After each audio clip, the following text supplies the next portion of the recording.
दोस्तों, लेक्सी के बैठने की सबसे प्यारी जगह बस इस गेट के पास ही बैठती है। जब खुलेगी तो वहीं चली जाएगी। ये इसका बचपन से ही आदत है और कहीं नहीं तो बस उसी गेट के पास। और जिसलिए हम लोग बहुत ही हमेशा फ्री रहते हैं जब लेक्सी पड़ी रहती है, क्योंकि वो अब कोई भी गेट से आएगा, कुछ भी आएगा, कीड़ा मकोड़ा मानव कोई भी, तो वहाँ से वो अपना ही काम करती रहती है। तो लेक्सी कमाल करती है और गेट की देखभाल करती है।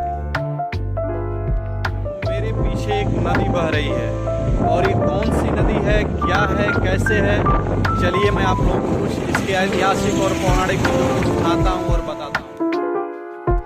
दोस्तों, ये जो देख रहे हैं ये है तमसा नदी, ठीक है।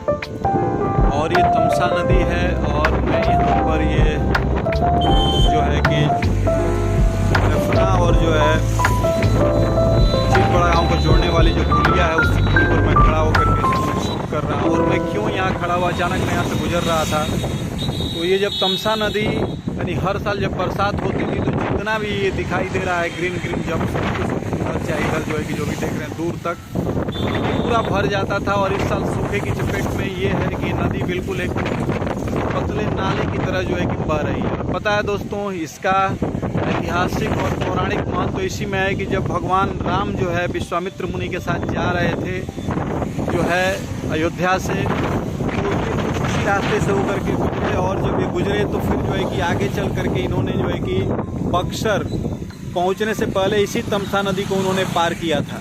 और इस तमसा नदी को पार करके और जब वो बक्सर पहुंचे तो वहाँ पर उन्होंने ताड़का का वध किया। तो ये कुछ उसी का नज़ारा है, तो मैंने कहा कि क्यों ना मैं आप लोगों के साथ शेयर कर दूं। दोस्तों,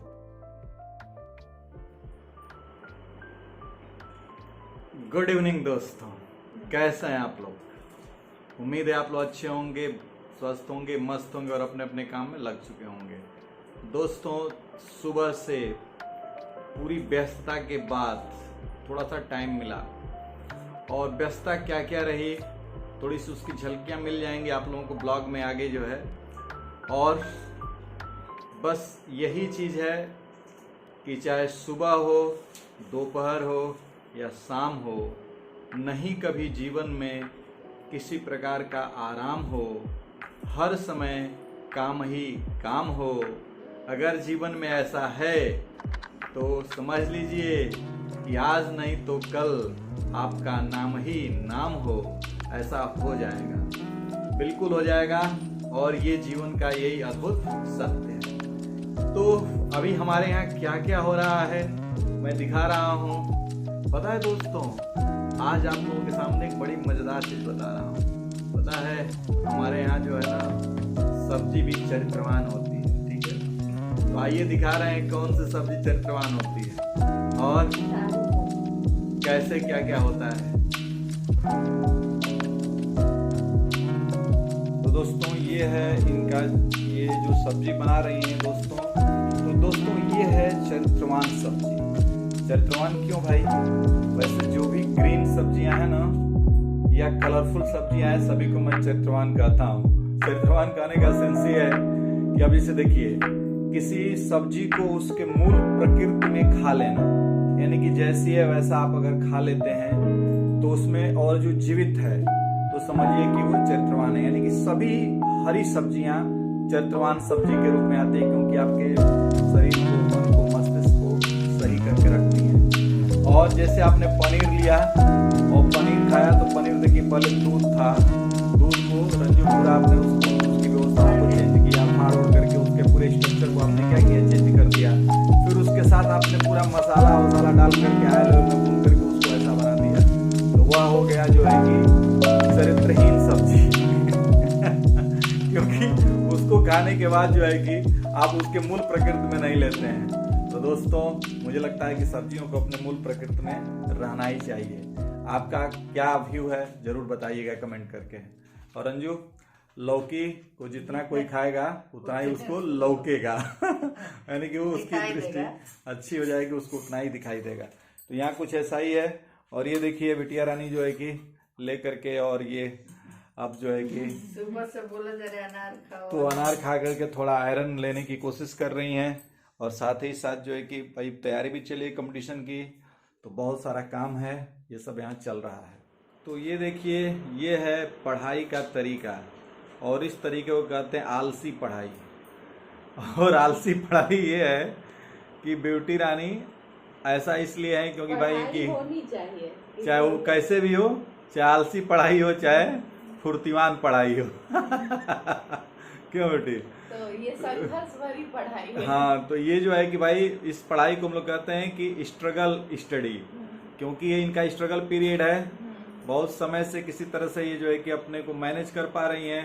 सामने है, चलिए कहाँ चलते हैं, वहाँ जहाँ पर मेरी बेटी और मेरा नाती और साथ ही मेरे दामाद जी रहते हैं। देखते हैं वहाँ पर क्या हो रहा है। आज पापा के व्लॉग की कुछ झलकियाँ।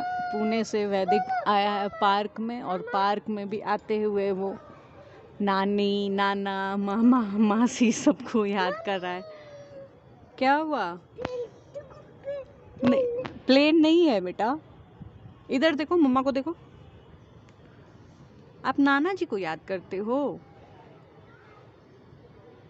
क्या कर रहे? ये स्लाइडिंग पे बीच में मुझे इतना डर लग रहा है, इसलिए मैं भी यहीं बैठी हुई हूँ। शाम का वक्त हो गया, यहाँ का वेदर ही कुछ, हवा, बादल, बारिश, यही है। शाम के 7:30 हो रहे हैं।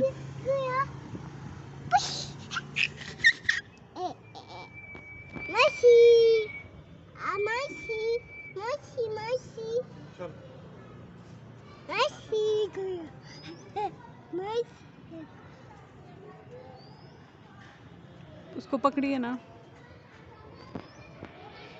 वैदिक को हम वीकेंड सेलिब्रेट कराने के लिए लेके आए हैं, और ये मतलब हम किड्स जोन में आए हैं, किड्स फ्लोर पे, लेकिन ये इसको किसी चीज़ से अट्रैक्शन नहीं है। आ रही है टॉय ट्रेन, उसको देख के बस वो बहुत वो हो गया है, उसको उस पर बैठना है। तो बस अभी देखते हैं कहाँ रुकेगी, तो फिर इसको लेके हम बैठेंगे।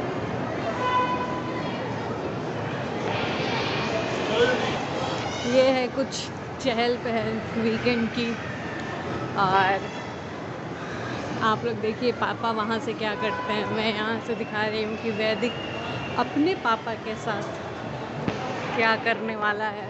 अभी तो वो फ़िलहाल ट्रेन में ही बैठना चाहता है।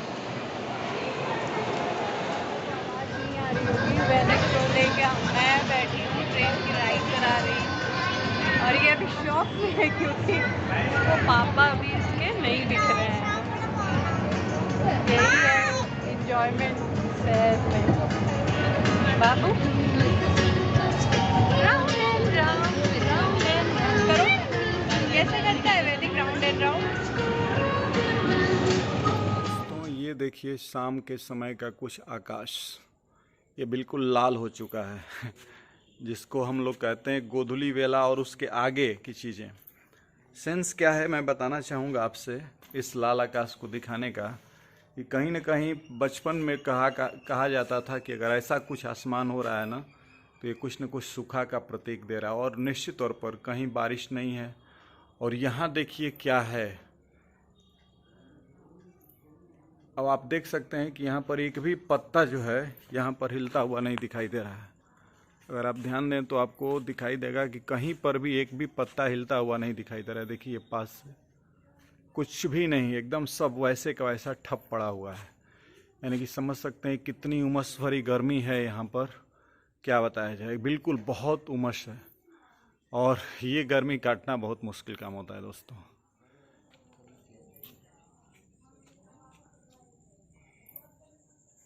तो दोस्तों जैसा कि वेशभूषा से दिखाई दे रहा होगा कितनी गर्मी है यहाँ पर, कि क्या बताया जाए। बहुत गर्मी है, लाइट है नहीं, कहीं फ्यूज उड़ गया है। यही होता है दोस्तों। तो बस हम लोगों का भी फ्यूज उड़ गया है। जब वो फ्यूज उड़ा तो हवा खाते खाते आज बहुत गर्मी है। तो दोस्तों खैर जो भी हो, अब बहुत सारा चरित्रवान सब्जी खा ली है, और खाने के बाद ही कहिए जो है कि चरित्रवान सब्जी बनी, चरित्रवान रोटी भी खाई, क्योंकि मुर्गा की रोटी थी। और मतलब कि उससे थोड़ा सा राहत रहा कि गर्मी में आराम मिलेगा। तो खैर हम लोग ब्लॉग को समाप्त करते हैं। इसके पहले जो है कि बस यही कहना चाहेंगे कि हर पति पत्नी का और पत्नी पति का ध्यान रखें। और सारे बड़े लोग छोटों को स्नेह और प्यार करें, और सारे छोटे बड़ों को की सेवा और सत्कार करें। तो मिलते हैं कल आप फिर। लोग मेरे चैनल के सब्सक्राइब करें। ठीक है, जरूर करिए, ठीक है, करिए। और मिलते हैं कल नेक्स्ट ब्लॉग के साथ, तब तक लेते हैं आपसे विदा। Good night, sweet dream.